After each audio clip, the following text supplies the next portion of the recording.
যুক্তরাষ্ট্রে আন্তর্জাতিক শিক্ষার্থীদের জন্য F1 ভিসা ইস্যুতে বড় ধরনের পতন দেখা দিয়েছে।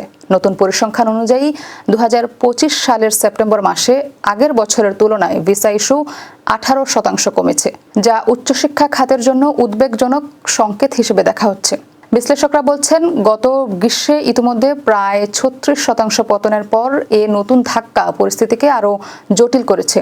ভারত, নাইজেরিয়া ও নেপালের মতো দেশগুলো থেকে ভিসা ইস্যুর হার সবচেয়ে বেশি কমেছে, যার প্রভাব পড়েছে যুক্তরাষ্ট্রের বিভিন্ন কলেজ ও বিশ্ববিদ্যালয়ে।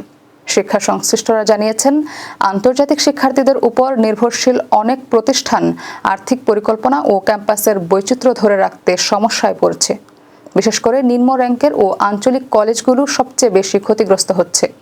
বিশ্লেষকদের মতে, ভিসা নীতির অনিশ্চয়তা, রাজনৈতিক পরিবেশ এবং যুক্তরাষ্ট্র সম্পর্কে বৈশ্বিক ধারণার পরিবর্তন শিক্ষার্থীদের আগ্রহ কমিয়ে দিচ্ছে।